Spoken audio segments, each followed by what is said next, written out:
Hi, I'm Kloo. So, first up, for anyone watching this, my channel is not an anime channel, nor is it a One Piece channel. It's kind of a whatever I feel like channel at the moment. I've been tempted for a while to make videos about the last few chapters of One Piece, and then I saw the spoilers and this week's chapter, and how could I not? Plus, I really had fun making Crocodile and Miyokuji. Oh, and yeah, I should probably say spoiler warning. Oh well. So, not only is Buggy a Yonko, but he also seems to keep upgrading his 1 and 2, which is a pretty big deal for both the Supreme Buggy fanbase and the story going forward. So, first off, I want to talk about this color spread right here, because there's some pretty interesting ways to look at it. So we got our 4 big boys, but before we get into how deserving Buggy is, we got a few ways we can actually chop this up.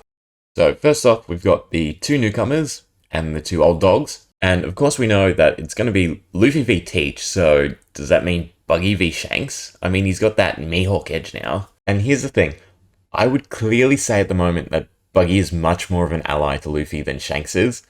So, do I think it's going to be the 3 of them against Blackbeard?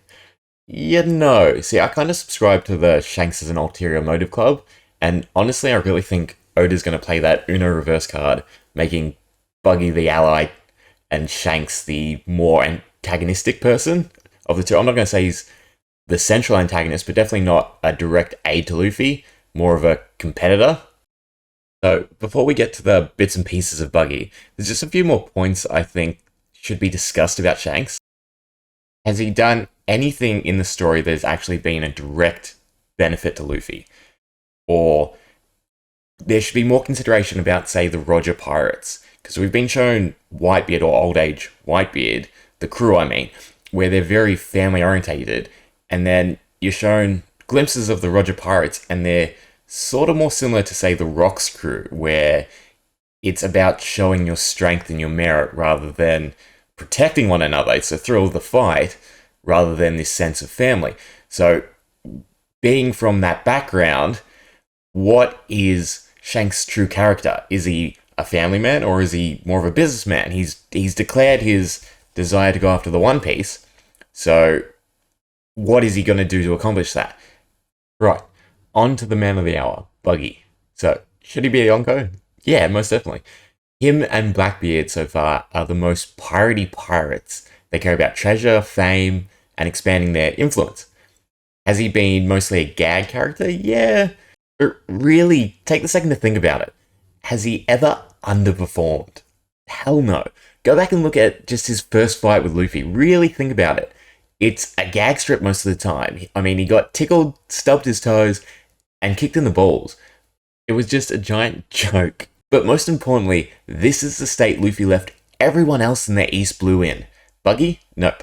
No serious damage, just a goofy send-off. Not to mention, he actually got the jump on Zoro. And the whole Zoro thought he was dead shtick? Yeah, no. You're saying that Zoro let his guard completely down? That's just not going to happen. He stabbed Zoro. And don't forget the time he actually caught Luffy and almost offed him. Like most antagonists, he underestimated Luffy, didn't take him seriously, goofed around, and taunted him rather than taking the fight seriously.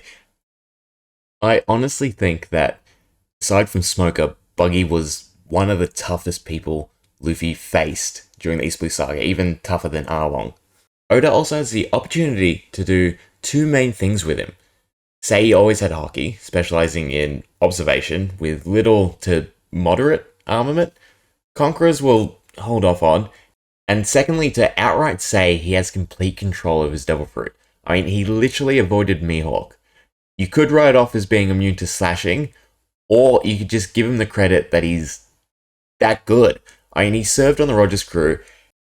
Oda took the time to add scuff marks to his weapons here, so he obviously wasn't a slouch. He did participate.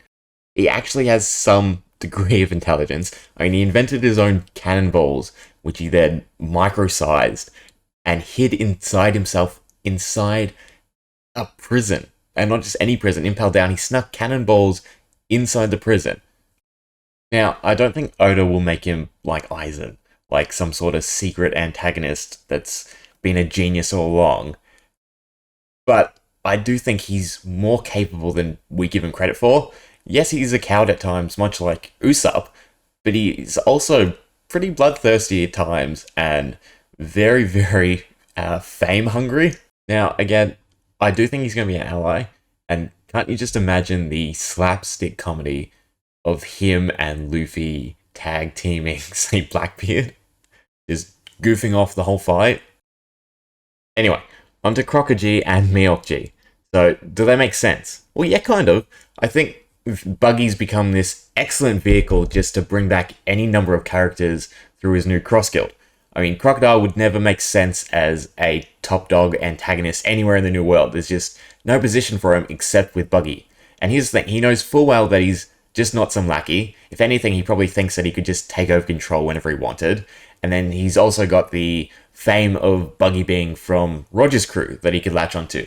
You could then break out Mr. 2, have him want to save Ivankov from some revolutionary mess, and you've got the top 4 executives back together. I also feel that he's still a bit underrated. I feel in a world that Oda conceived hockey much earlier, we would have had a much better showing for Crocodile. And hey, you could do the whole New World shtick where they've become battle-hardened, which did wonders for Eustace's man Killer. So who knows what Crocodile's come up with. Overall, I think it's a wonderful direction, and to be frank, I wasn't the biggest fan of the most recent Luffy stuff, but I'm really excited to see how Oda utilizes these old fan favorites, and to see whether or not Crocodile can live up to being a Yonko commander, because I do think what Oda's going for is to actually make Buggy a viable contender. And again, I'm on the side where Buggy will end up being an ally to Straw Hat, and Crocodile very much seems neutral at this point. Coming around, maybe some sort of backstab. You know, we'll have to see. He could switch sides, flake over to Blackbeard, but I don't think he's not the type of serve. I think he just wants to prove himself, and through their whole new marine hunting sort of idea or concept, I think there's going to be some really interesting things with him, and I'm really excited because I do like Crocodile as a character. Him and Doflamingo probably the top 2 for me, so some more stuff with both of them would be great. Doflamingo is a bit worn out, but we'll see. So for Mihawk, he's probably the highlight piece, so to speak, for Buggy's new pseudo crew, because I don't think they're a crew; it's more of an alliance. In terms of strength, obviously he's put on par with Shanks, Prime Shanks too, not one-arm Shanks apparently. So as the top commander, he makes Buggy a more viable contender. Whether or not he takes an active role, we'll have to see. The tricky thing comes about his dynamic with Zoro. So my 2 cents, Zoro surpassing him is no longer a foe-to-foe fight. It's more a duel between master and student. Now, what stakes Oda could use is the more tricky thing, because without any real stakes to it, it's not going to be a satisfying fight. There's the whole cliche that he loses to Shiryu, and then Zoro comes along and beats Shiryu. We'll have to see what happens there. Now, does him joining Buggy make sense?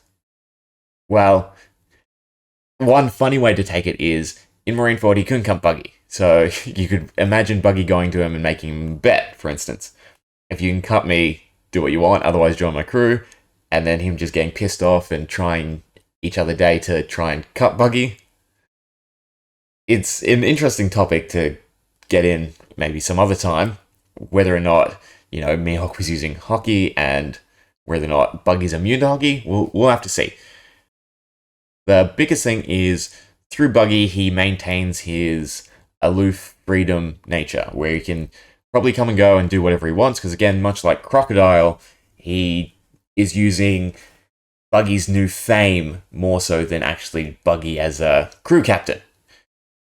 So he's got the Yonko brand without doing any of the Yonko work.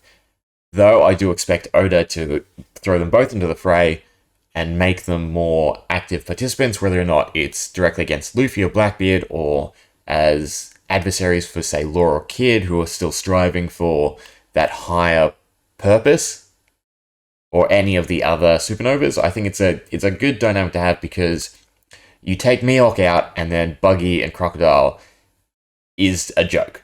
Buggy and Crocodile being a Yonko crew, as, you know, captain and Yonko commander is laughable. No matter how much you want to scale Crocodile up, there's no possible way he could reach that upper echelon. I do think a low Yonko commander, he could have grown that much, and it'll be interesting to see. But what I'm most excited about is the fact that this is probably going to force Mihawk to take a more active role in the story, and that's going to be really interesting to see. Anyway, thanks for listening to my thoughts. Be sure to tell me how you feel about Crocodile and Mihawk, and Buggy being a Yonko, not only a Yonko, but actually having a more serious crew at this point. Because, yeah, Mr. 3 was not cutting it. Upgrade from Alvida, sure, but nah, he's nothing. Anyway, thanks for watching. See ya.